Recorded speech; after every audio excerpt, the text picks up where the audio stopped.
ଆଜି ବହୁତ ଦିନ ପରେ ଘରକୁ ଆସିଛି।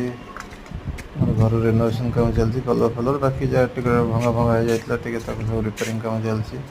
ଆଗ ଡିଜାଇନଟା ଏଇଭଳିଆ ହେଇଛି, ସ୍କ୍ରାଚ୍ ଡିଜାଇନ, ଭଲ ଲାଗୁଛି ଡିଜାଇନଟା।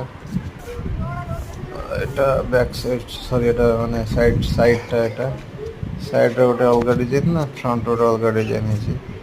ସାଇଡ୍ଟା ଟିକେ ଜଲ୍ ହେଇକି ଅଛି ଏଇଟା। ବାକି ଫ୍ରଣ୍ଟଟା ତ ଏଇଟା ଏଇଭଳିଆ ଡିଜାଇନ ଆଉ। ବାକି ଇଏ ତ ରୋଷେଇ ଘର ଆମର ଥିଲା, କୂଅ ମୂଳ ବି ସବୁ ଏଗୁଡ଼ା ଥିଲା ଆଗରୁ, ବଟ୍ ଟିକେ ଭଙ୍ଗା ହେଇଯାଇଥିଲା ତ ସେଇଟା ପୁରା ରିପେୟାରିଂ ହେଇଗଲା ପୁରା। ବାକି ରୋଷେଇ ଘରଟା ଏଇ ପର୍ଯ୍ୟନ୍ତ ଥିଲା, ଏ ଡୋରଟା ଏଠି ନଥିଲା, ଏଠି ଭଙ୍ଗା ହେଇକି ଡୋରଟା ଆଗକୁ ଏଇଟା ଏକ୍ସଟେଣ୍ଡ ହେଇଛି। ବାକି ଯେଉଁ ଫାଙ୍କା ଅଛି ଏଠି ପ୍ଲାଷ୍ଟିକ୍ ଜାଲି ଲଗେଇଦେଲେ ହେଇଯିବ ଆଉ ପକ୍ଷୀ ଚଢ଼େଇ ଭିତରକୁ ଆସିପାରିବେନି ଆଉ। ବାରିଟା ପୁରା ଫାଙ୍କା ଅଛି, ଏଇଟା ପୁରା ସାଇଡ୍ ଭିୟୁଟା।